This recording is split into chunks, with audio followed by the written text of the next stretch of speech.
Let's check out. Yes, that's crazy.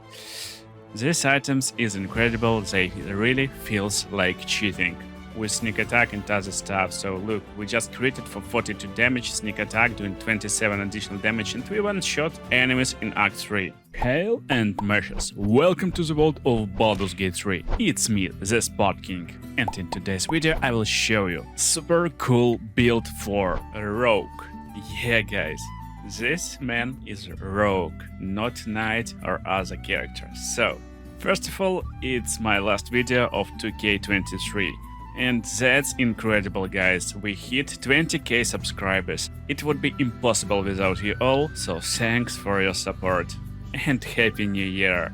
So the build. I call this Sentinel Rogue, and I wanted to combine kinda annoying Knight with awesome Rogue damage. So I did. This build works, and it's really fun. And stuff that makes this build possible is these 3 items. These items is incredible, they really feels like cheating.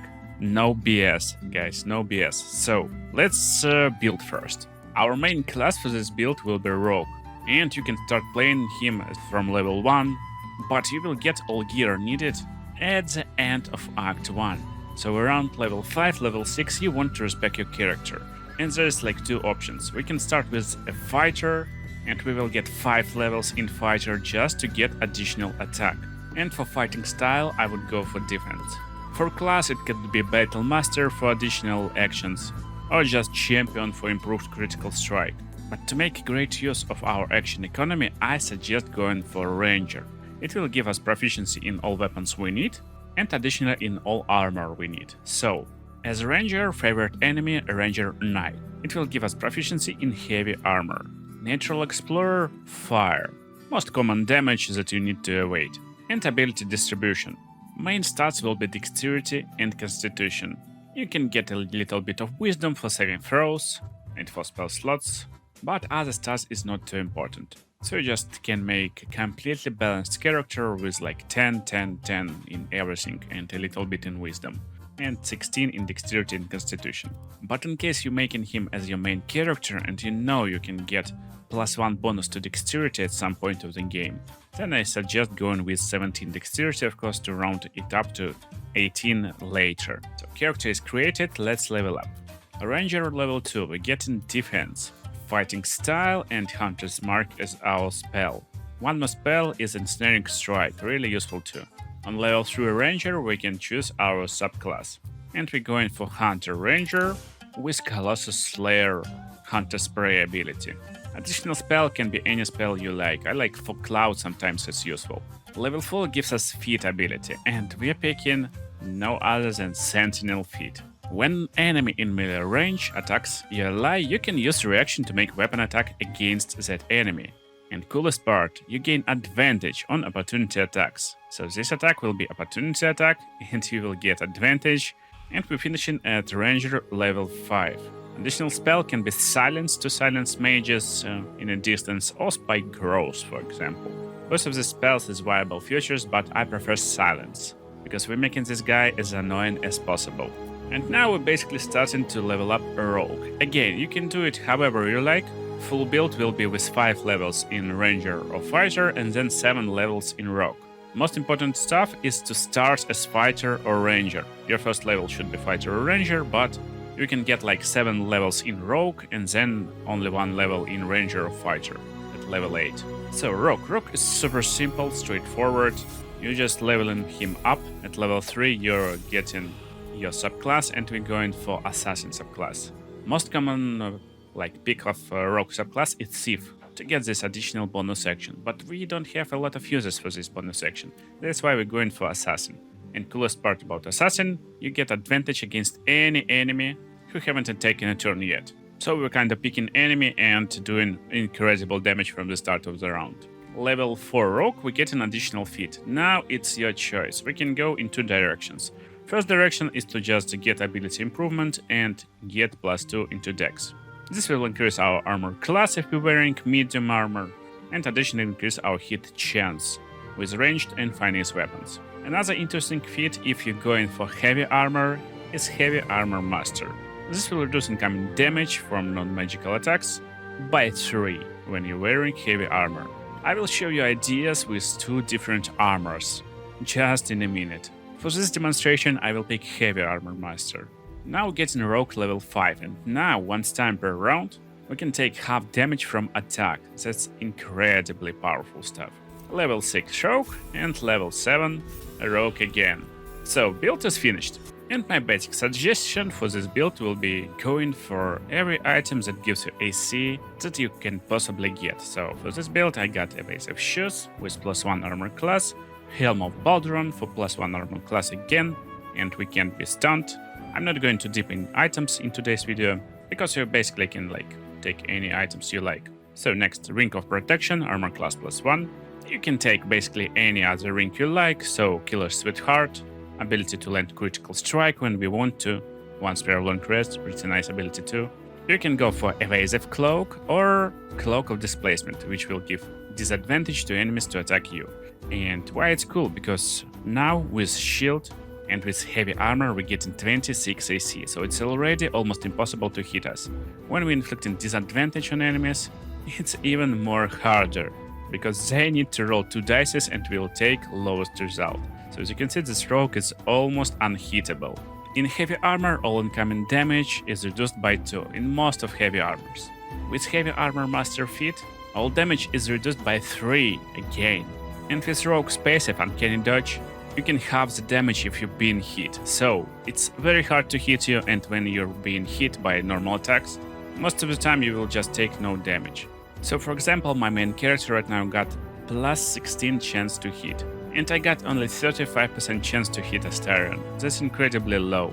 When I finally hit and look at the damage, we're doing 3 and 0 damage. So incredible tankiness is first part of the build, but why do I even pick a rogue? Why do we need a rogue for this build? Right now it's hard to lower our hit points, but now we start to do damage, and that's secret. Most of the time when you're mentioning rogue, you're thinking about some powerful daggers like Knife of the Undermountain King, so it's mostly daggers, and they're doing normal damage but not too much. And we need daggers only for one thing, because to use our sneak attack, that's doing 46 damage right now, and that's why we picked 7 levels in Rogue, because sneak attack is scaling with Rogue levels, and that's why we get in level 7 in Rogue again, to get 46 additional damage. We need to equip Finesse weapon in the main hand, and 99% of Finesse weapons is daggers, sometimes swords. But these 3 weapons got this Finesse feature, so Faller Aloof. Incredible sword you can get in Act 1, and because it's Finesse, it will add your dexterity instead of your strength to the damage and attack rolls. Normal damage is still insane, 1d8, or you can forfeit your shield and get it in 2 hands, but I suggest going with shield always, it's so incredible. Additionally, the sword will get Faller Aloof melody action. You either can sing to give a 1d4 bonus to attack rolls to all your allies that is nearby, or Shriek to give enemies 1d4 penalty to different saving throws, and they will take additional 1d4 thunder damage. So pretty useful and cool sword. So there's another sword that got this Finesse feature, Larethan's Wrath.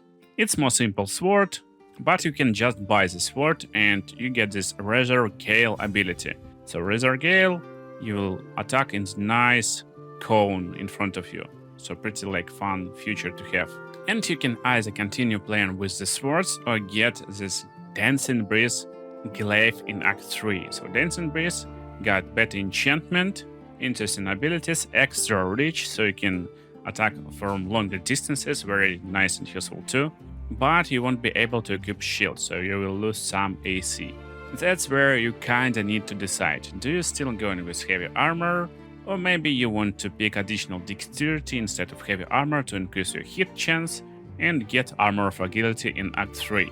So this armor will give you 25 AC, or if you got additional dexterity it will be 26 AC at this point of the game, so really nice and useful stuff too. And yeah, if you're ignoring heavy armor, you can get 29 AC with a sword and shield at this point of the game. And that's crazy, 28 or 29 AC without any buffs, so like flat AC, it's just impossible to hit you. So let's see main features of this character in action. When you're attacking anyone who haven't taken the turn yet, you get advantage. So even against 16, 17, like 18 AC enemies, which is like pretty high AC, you will get really high attack chance, almost 100%. And if you would play like normal ranger or other class, you will do this 1d10 plus 5 damage or 1d8 plus 5 damage. But with rogue you will provoke this sneak attack when you're attacking with this weapon. And additionally you can do like some stuff like this, for example. Razor Regale skill, so let's see the damage. Damage is insane. Additionally, it's using sneak attack, and you can do additional damage to your enemies. That's crazy. While being Assassin Rogue, you can do 2 attacks in 1 turn, so you get these 2 attacks with advantage. That's very nice feature too. And advantage, as you can see, gives us really high chance to critical hit. To inflict even more damage to enemies, you can of course use bonus action your Hunter's Mark. So we taking this into account too. Most of the time with fighters, with Assassin Rogue, you don't have this bonus action usage like too much. With Rogue, you're using like dash most of the time, hide, something like that, and mostly to gain advantage. But now we can use bonus action to inflict this debuff for enemy and get ability to do additional damage. So coolest part, when we're out of any attacks, we end in our turn. Most of the time it's finished, but not for our build, because right now we can provoke opportunity attacks with our allies. So I'm just move away from enemies, and we will be prompted, do we want to use Sentinel? No, I don't want to use Sentinel on this enemy, I want to use Sentinel on this enemy. Now we're using Sentinel, and our enemy will be stuck in place, he can't be moved, so he will just stuck in this place. And we will add Hunter's Mark damage to this attack too, so that's a cool feature. And if we haven't used our sneak attack, we can add sneak attack to this part too, so that's like craziest feature. Basically, enemy will try to attack your allies. If you don't have advantage on him beforehand this round, you will get advantage on this opportunity attack. And why this class is so annoying, again, we can get something like silence, for example, and cast silence on all enemies in this area. Now they can't cast any spells basically, and we can be super annoying. So we just can come like to this enemies over here, stay nearby this mage, he will be silenced, and this mage can't do anything. When he tries to run, we will use opportunity attack, and this will stuck him in place in this silence orb. Same goes for Fog Cloud. You can concentrate on Fog Cloud, for example, and just keep enemies in this cloud. Look, she tries to run, we're using opportunity attack. Because we get Sentinel, she will be stuck in this place, and yeah, we can do one more sneak attack to even finish her right here. And that's actually my suggested strategy for this type of annoying rogue. Go and focus down enemy like mages, enemy archers, all range enemies, especially in Act 3, when you switch to this blade, or if you switch. Because melee enemies will be forced by themselves to just come close to attack you, while mages will be disabled in this silent sphere in this place. Oh, only misses. And when enemies right around you with this awesome spear, you can do this attack, whirlwind attack, that will do damage around you, to every enemy around you. Again, this will trigger sneak attack on one of the targets, so that's really crazy too. And damage is insane. You can use Executioners 3 times, I guess, for some reason. Let's check out. Yeah, that's crazy. Insane attacks that do insane damage to everyone around you. And that's really easy to do against targets who haven't taken a turn yet. You're doing incredible damage with sneak attack and other stuff. So look, we just created for 42 damage, sneak attack doing 27 additional damage, and we one-shot enemies in Act 3. Still getting ability to do one more attack. It could be like whirlwind attack. That's crazy, once per short rest, to critical strike again. And enhance our damage with Hunter Mark, or even put enemies in one place with the ensnaring strike. So that's like really useful too. You can snare enemies in one place, and one enemy could be stuck in a place with the ensnare strike, other can be stuck in a place with our Sentinel feat. So that's like super annoying tank that makes people stuck in a place, and it's almost impossible to go through him. He got such high defense. But there's one more combination that I like on this type of build, basically, especially if you're going for something like Helm of Baldurs. This helm heals you for 2 hit points at the beginning of every turn. When you healed with Birdmother's Revenge, it's Koga's Amulet, so you can get it from Koga in Act 1. You will coat your weapon in poison and do additional poison damage each attack basically. And these gloves can be found in Act 2. So when you deal poison damage, target need to succeed in Constitution saving throw or become poisoned. And poison targets will get disadvantage on attack rolls and ability checks. So this combination of gear is actually insane. We get high armor, we get high range, high damage, everything is just incredibly high. Enemies doing basically 0 damage to us. Like 1 damage, like 2 damage. And that's my favorite and craziest part. With these weapons you always get some type of like multi-enemy attack.